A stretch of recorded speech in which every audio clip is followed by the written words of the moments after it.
Hello বন্ধুরা, কেমন আছেন? আশা করি সবাই ভালো আছেন। বন্ধুরা, কোর্টের নির্দেশ না মানায় সাজা এবার মাদ্রাসা কমিশনের, এরকম একটা বড় আপডেট আমাদের সামনে আসছে।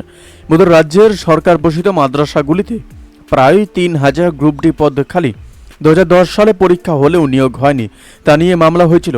প্রায় ১৪ বছর ধরে ঝুলে থাকা চতুর্থ শ্রেণীর কর্মী গ্রুপ ডি নিয়োগের সময় বেঁধে দিয়েছিল কলকাতা হাইকোর্ট। কিন্তু রাজ্য মাদ্রাসা সার্ভিস কমিশন সেই নির্দেশ পালন না করায় বৃহস্পতিবার বিচারপতি হরিশ টন্ডন এবং বিচারপতি প্রসেনজিৎ বিশ্বাসের ডিভিশন বেঞ্চের তোপের মুখে পড়তে হয়েছে তাদের। এদিন ডিভিশন বেঞ্চ নির্দেশ দিয়েছে মাদ্রাসা সার্ভিস কমিশনকে ২ লক্ষ টাকা জরিমানা দিতে হবে। আগামী ৩ মাসের মধ্যে প্যানেল প্রকাশ করে নিয়োগ প্রক্রিয়া শেষ করতে হবে এবং কমিশন যে আর অতিরিক্ত সময় পাবেন না তাও এই দিন জানিয়ে দিয়েছেন ডিভিশন বেঞ্চ। সূত্রের খবর, রাজ্যের সরকার পোষিত মাদ্রাসাগুলিতে প্রায় ৩,০০০ গ্রুপ ডি পদ খালি। ২০১০ সালে পরীক্ষা হলেও নিয়োগ হয়নি, তা নিয়ে মামলা হয়েছিল। মামলাকারীদের আইনজীবী ফিরোজ শামীম জানান, এর আগে প্যানেল প্রকাশ করে নিয়োগের জন্য মাদ্রাসা সার্ভিস কমিশনকে ৬ মাসের সময় দিয়েছিল হাইকোর্ট, কিন্তু সেই নির্দেশ পালন করা হয়নি।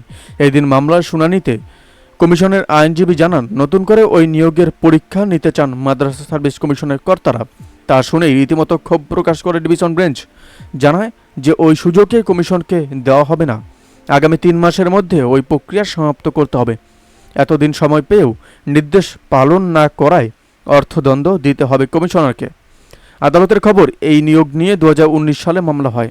সেই সময় বিচারপতি রাজাশেখর মন্থা ১৪ দিন সময় দিয়েছিলেন কমিশনকে।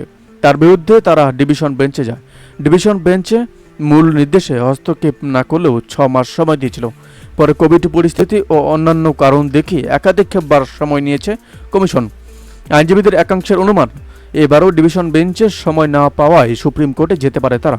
বন্ধুরা, এই আপডেট প্রসঙ্গে আপনাদের কি মতামত অবশ্যই আমাদের কমেন্ট করে জানাতে ভুলবেন না। ভালো থাকবেন, সুস্থ থাকবেন, ধন্যবাদ। দেখা হচ্ছে নতুন একটি ভিডিওতে। আপনি কোথা থেকে দেখছেন এই ভিডিওকে অবশ্যই আমাদের কমেন্ট করে জানাতে ভুলবেন না।